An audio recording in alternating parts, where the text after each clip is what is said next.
Vas a terminar en un asilo, dijo mi marido, riendo al lado de su amante. Ahora siéntate, porque te voy a contar cómo logré darle la vuelta a todo esto. Mi nombre es Marisa, y durante 30 años fui la esposa de Julián. 30 largos años. Al principio, hubo amor. O algo que parecía serlo. Pero con el tiempo, lo que quedó fue una convivencia en la que el cariño se marchitaba lentamente, sin hacer ruido, como una planta que se pudre sola en un rincón olvidado. Julián fue cambiando. O tal vez siempre fue así, y yo simplemente lo dejé pasar. Se volvió amargo. Frío.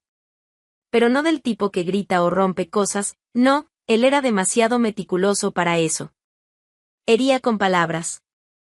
Palabras calculadas, afiladas, siempre lanzadas en el momento justo, donde más dolía. Entre todas, había una que me perseguía como una maldición: sin mí, terminas en un asilo. Esa frase era el golpe final. Siempre venía después de alguna conversación seria, cuando yo, con el poco valor que aún me quedaba, insinuaba la idea de separarnos. Ni siquiera decía la palabra completa. Bastaba con mencionar el malestar, el peso de vivir de esa manera, y ahí venía él, con los ojos entrecerrados, voz baja y firme: terminas en un asilo, Marisa. Sola. Olvidada. Lo decía con la seguridad de quien cree estar ofreciendo la última salvación a alguien al borde del abismo. Y la verdad es que sabía exactamente dónde golpear. Yo envejecía. Y lo que más me afectaba no era el paso del tiempo en sí, sino la forma en que él usaba mi edad en mi contra. Se encargaba de repetir que, sin él, no tendría a nadie. Y tal vez, en cierto modo, tenía razón. Nuestra única hija, Elena, se fue alejando con los años. Primero eran mensajes más espaciados, luego llamadas que nunca llegaban. Hoy, si llama una vez cada 6 meses, es mucho. Julián usaba eso como argumento. Ni tu hija quiere saber de ti. Imagínate el resto del mundo. Esa era mi vida. No había peleas escandalosas. No había portazos. Había silencio. Un silencio duro, envenenado por pequeños gestos que me apagaban poco a poco. Y yo me acostumbré. Me despertaba, preparaba el café, escuchaba sus quejas sobre las noticias, el tráfico, cualquier cosa. Y me callaba. Lavaba los platos. Cuidaba la casa. A veces intentaba conversar, buscaba un momento de ligereza. Pero era como hablarle a una pared cubierta de desprecio. Julián nunca necesitó levantar la voz para hacerme sentir pequeña. Solo me miraba con esa expresión de superioridad y soltaba sus sentencias definitivas: no sirves ni para vivir sola. Sin mí, te conviertes en una vieja mendiga en cualquier asilo. Aquello se volvió una prisión sin barrotes. Me miraba en el espejo y ya no veía a una mujer. Veía a alguien apagada. Un borrador de mí misma. Los vecinos ni sabían lo que pasaba. A los ojos de los demás, éramos una pareja tranquila. Un matrimonio antiguo, con una vida normal. Era fácil fingir. Y yo fingía bien. Sabía sonreír en las cenas familiares obligatorias, fingir que todo estaba bien en las pocas visitas sociales que hacíamos. Cuando Julián se jubiló, algo dentro de mí aún se aferraba a la esperanza. Quería creer que, ahora, con el tiempo libre, él cambiaría. Que la ausencia de presiones laborales traería ligereza, que tal vez quedaba un resquicio de complicidad enterrado bajo los años de frialdad. Ingenua. Aún era ingenua. Preparé su almuerzo favorito el primer día en casa. Me arreglé, intenté conversar. Fui ignorada. Almorzó en silencio, salió por la tarde y volvió de madrugada. Al día siguiente, lo mismo. Y al otro también. Sin explicaciones, sin justificaciones. Simplemente desaparecía al atardecer y regresaba horas después. A veces oliendo a perfume barato, otras con el aliento de quien bebió demasiado vino. No me decía a dónde iba, ni con quién. Solo tomaba las llaves, como si fuera un soltero viviendo en la casa de una desconocida. En la tercera semana dejé de hacer preguntas. Empecé a cenar sola, ver televisión sola, dormir sola. Era un mueble en su casa, un recuerdo deslavado de la vida de antes. Yo, allí, aún intentando entender qué estaba pasando, y él ya se había ido hacía tiempo. Solo que no lo había anunciado. Hasta que, una noche cualquiera, una de esas en que ya no esperaba nada, escuché la llave girar en la puerta. El sonido de siempre, pero seguido de pasos dobles. 2 pares de zapatos, un tacón fino golpeando el suelo. Mi cuerpo se heló. Estaba en la sala, en silencio, y lo vi entrar con ella colgada de su brazo. Una mujer quizá 20 años menor, riendo fuerte, como si estuviera entrando a un bar, no a la casa de otra mujer. Julián sonreía. Sonreía. No había ni una pizca de vergüenza en su rostro. Buenas noches, Marisa, dijo, como quien saluda a una vecina. Me entregó un sobre blanco con la misma ligereza con la que se reparten volantes en la calle. Divorcio. Todo está ahí. Firma con calma, sin apuro.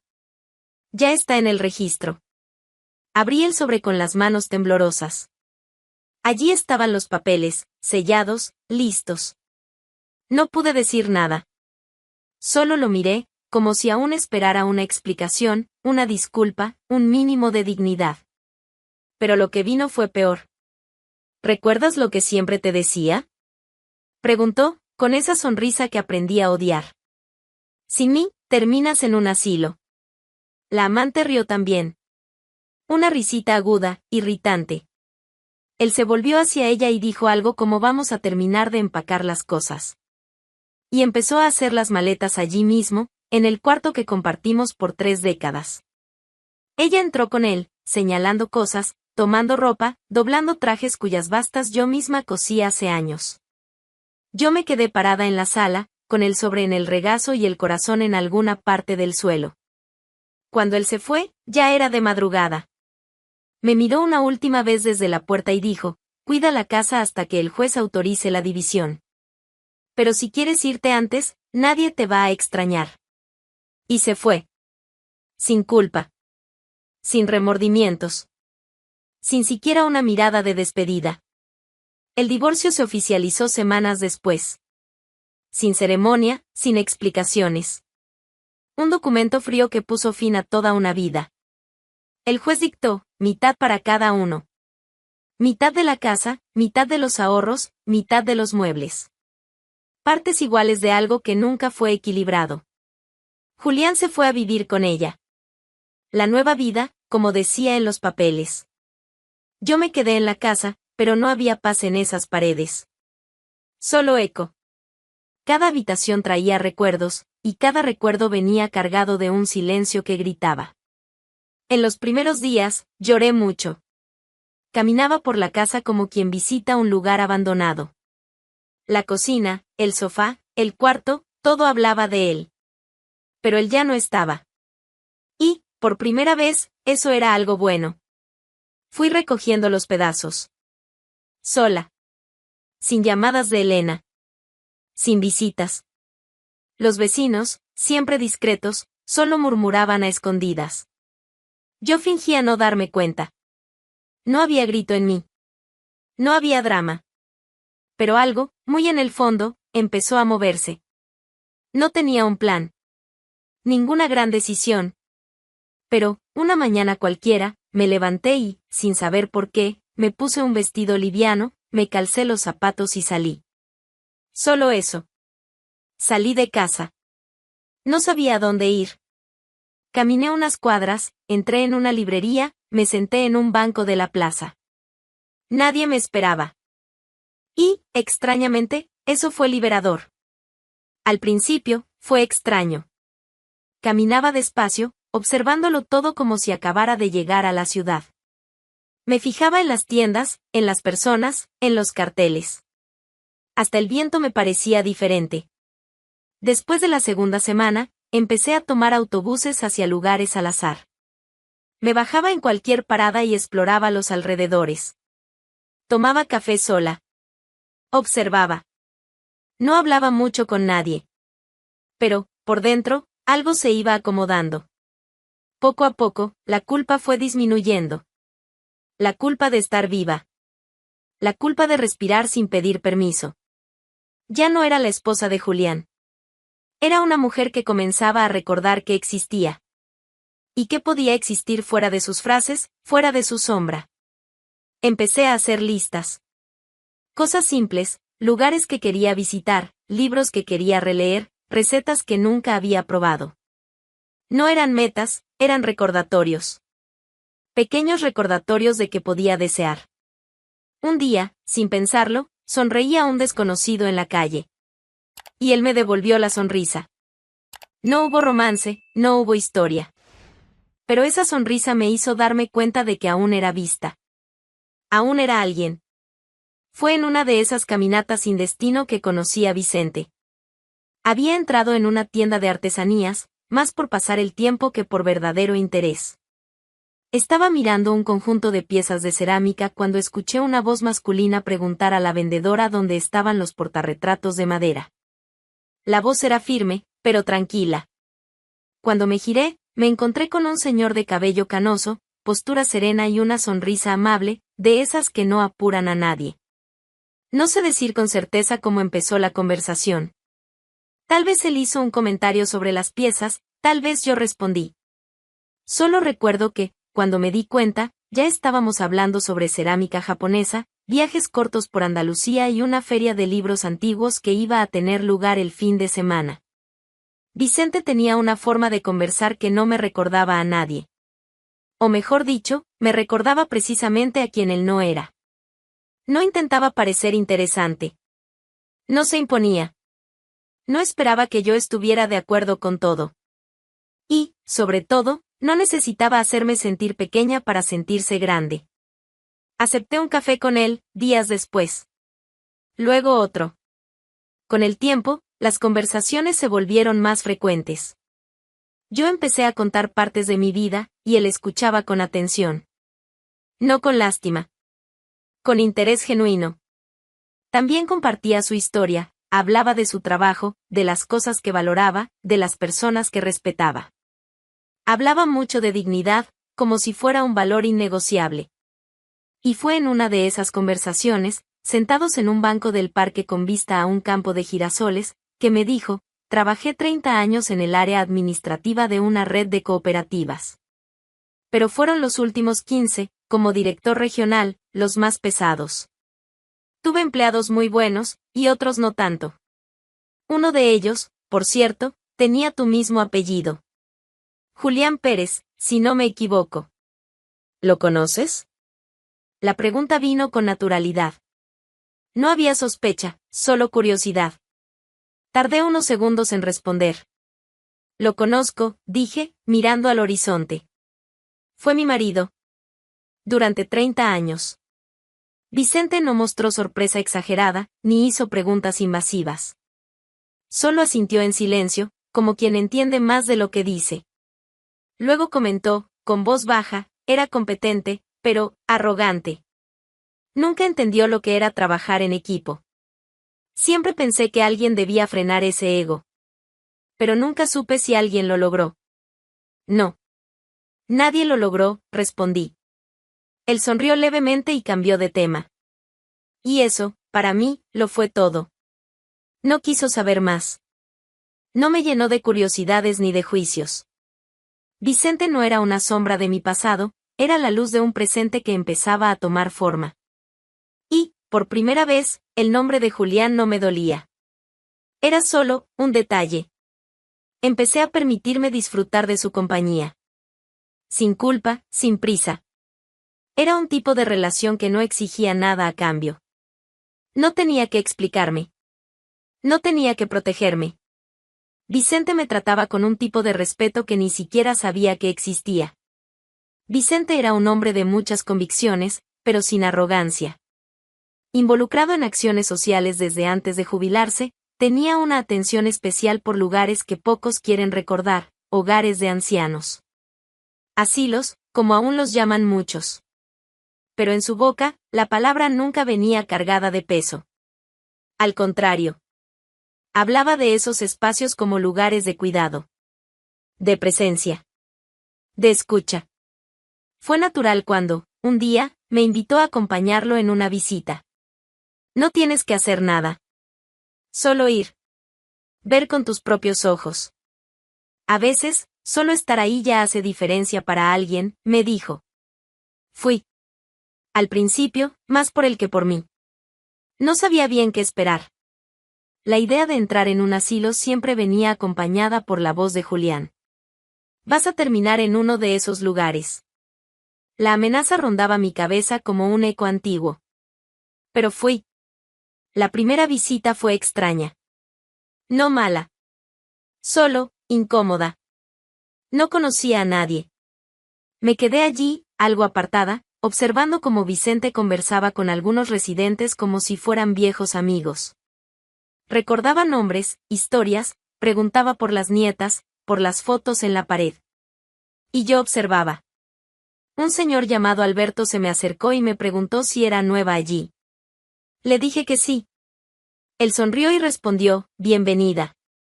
Aquí fingimos que es un hotel, pero sin checkout. Me reí. Por primera vez, me reí dentro de un asilo. Seguí yendo. Y, con el tiempo, dejé de ser solo una acompañante.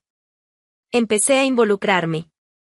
Primero ayudando a servir la merienda, luego escuchando historias, ¿y qué historias? Mujeres que fueron bailarinas en Barcelona, hombres que construyeron carreteras con sus propias manos, señoras que lo perdieron todo en la guerra civil, pero seguían tejiendo como si bordaran su propia supervivencia. Y allí, en medio de tantas vidas que ya nadie parecía escuchar, empecé a reconocer fragmentos de mí. Vi soledad, sí. Pero también vi valentía. Vi abandono, pero también personas que se negaban a desaparecer. Esas personas me miraban a los ojos como si vieran la parte de mí que yo misma ignoraba. Y, extrañamente, me sentía en casa. No por estar rodeada de ancianos, sino porque, por fin, no estaba sola. Con cada nueva visita, una herida en mí parecía cerrarse. Vicente no interfería. Solo estaba allí, a mi lado, apoyando cuando era necesario, en silencio cuando eso era lo mejor. En él veía no solo a un compañero, sino a una especie de puente, entre la mujer que fui y la mujer que estaba aprendiendo a ser. Fue allí, en ese lugar que Julián siempre usó como amenaza, donde encontré una forma de humanidad que él nunca me ofreció. Un gesto de cariño entre dos desconocidos, una canción vieja sonando en una radio portátil, una conversación sobre el clima, todo eso tenía más valor que los 30 años que viví antes. Era una tarde como cualquier otra. Llegué al hogar acompañando a Vicente, como de costumbre. Saludamos a los de siempre, entregamos unos pasteles, ayudamos a organizar unas sillas para una presentación musical hecha por los propios residentes. Todo dentro de la rutina. Hasta que, mientras cruzaba el pasillo del segundo piso, vi una figura sentada en un banco, encorvada, con el rostro medio escondido entre las manos. Algo en la postura de aquel cuerpo abatido me resultó familiar. El corte de cabello, quizás. O la forma arrogante en que parecía vencido. Me detuve. Miré de nuevo. Y la sangre se me heló. Era Julián. Sí, ese Julián. El mismo que decía con la boca llena que sin él yo terminaría en un asilo. Pues allí estaba él, en un asilo. Cabeza baja, la altivez disuelta en arrugas y ojeras profundas. Los hombros encogidos, la mirada perdida. Cuando me vio, tardó en reaccionar. Levantó los ojos despacio, como si le costara creer. Y cuando reconoció mi rostro, se desmoronó. Marisa, su voz salió entrecortada, ahogada en un sollozo que ni intentó ocultar. Marisa. Lloraba. Era el llanto de quien ya no tiene a dónde huir. Ella me dejó. Dijo. Se llevó todo. Dinero, muebles, joyas, hasta el gato. Claro. El gato le tenía más cariño a ella que tú me tuviste en 30 años. Respondí, sin prisa, sin alterar el tono. Yo, no tengo a dónde ir. No tengo a nadie. Tenías razón en todo. Yo, y más sollozos. Perdón. Me quedé allí, de pie, mirando a ese hombre que durante 3 décadas me recordó que, sin él, yo sería desechable. Ahora, él era el desechado. La amante se evaporó, los amigos desaparecieron. Nuestra hija, a la que apenas intentó mantener cerca, ni sabía dónde estaba él. Y, paradójicamente, allí estaba. Justo donde me condenó a terminar. Vas a acabar en un asilo, ¿recuerdas? Repetí, con una sonrisa seca en los labios. Pues sí. Parece que confundiste a los personajes de tu propia profecía. Él lloraba con la cabeza baja. No reaccionó a la ironía. Estaba roto. El Julián que me humillaba con frases cuidadosamente afiladas ahora temblaba frente a su propia fragilidad. Perdón, Marisa. Perdón. Repetía. Y yo, curiosamente, no sentía odio. Tampoco sentía lástima.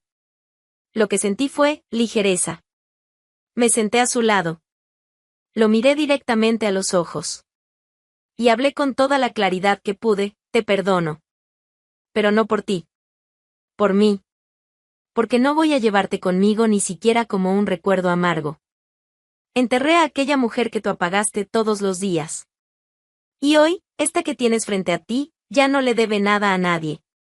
Mucho menos a ti. Él cerró los ojos y lloró de nuevo. Derrotado. La cabeza cayó como si ya no tuviera fuerza para sostenerla. Me levanté, acomodé mi bolso y me despedí. Cuídate. Aún puedes encontrar paz aquí, si tienes el coraje de mirar lo que queda de ti. No hubo abrazo, ni reconciliación melodramática. Solo el silencio necesario entre dos sobrevivientes de la misma tragedia, uno que la causó, el otro que la superó. Mientras bajaba de nuevo al primer piso, sentí un alivio extraño. No por verlo allí, sino por verme allí. Entera. Libre. Sin rencor. El perdón es eso. No es olvidar. Es no cargar. Vicente me esperaba afuera, cerca del jardín donde algunos residentes tomaban el sol. Estaba apoyado en la pérgola, leyendo uno de esos libros gruesos de tapa sencilla, como siempre hacía cuando yo subía a visitar a alguien sola. Cuando me acerqué, cerró el libro con calma y me miró como quien ya sabe. ¿Todo bien?, preguntó, sin tono inquisitivo. Ahora sí, respondí. Y sonreí. No tuve que explicarle. Vicente nunca fue de exigir relatos. Percibía las cosas con la sensibilidad de quien escucha hasta lo que no se dice. Y eso era más que suficiente. Caminamos juntos hasta la salida del hogar. El sol ya se inclinaba, y en el aire había ese olor a pasto recién cortado. Por un momento, pensé en todo lo que había pasado, en cómo, años atrás, yo habría sido incapaz incluso de salir sola de casa. En cómo cargaba el miedo de terminar justamente en ese lugar. Y en cómo ese lugar, ahora, se había convertido en un refugio. ¿Irónico? Tal vez. ¿Justo? Completamente. Allá adentro, Julián quedó sentado, sumergido en recuerdos que nadie más quería oír. Tal vez recordando frases que usaba como armas, ahora devueltas por el tiempo con precisión quirúrgica. Las personas que le temían desaparecieron. La mujer que él despreciaba lo superó. El gran hombre estaba allí, invisible. Mientras tanto, yo salía por la misma puerta, de la mano de un hombre que nunca me levantó la voz. Que nunca necesitó empequeñecerme para existir. Vicente era mi presente. No un premio de consolación, no una reparación. Era elección. Era paz. De alguna forma, me di cuenta de que su sentencia, la maldita frase, vas a terminar en un asilo, no estaba equivocada. Realmente terminé allí. Solo que no como él había predicho. Terminé allí con propósito. Con libertad. Con alguien a mi lado que sabía mirarme. Allí, no fui descartada. Fui acogida. No era un final. Era un comienzo. Mientras cruzábamos la calle, Vicente apretó mi mano. ¿Sabes que has estado diferente? Más, suelta. Es que me quité un peso enorme de encima. ¿Quiere decir que realmente lo perdonaste? No por él. Sino por mí. Porque quiero seguir liviana. Quiero vivir sin cadenas. Y era eso. Ya no necesitaba luchar para probar que no era frágil. Ni protegerme del miedo a terminar olvidada. Ya no estaba a merced de nadie. Ni del pasado, ni de la culpa, ni de profecías malditas lanzadas por quien nunca tuvo el valor de mirarse en el espejo. De todas las vueltas que la vida podía dar, esa fue la más certera. Marisa es como tantas mujeres que solo se reencuentran después de los 60, cuando dejan de ser olvidadas y pasan a ser dueñas de su propia historia. ¿Y tú? ¿Has visto a una mujer resurgir así? Comenta aquí lo que te pareció.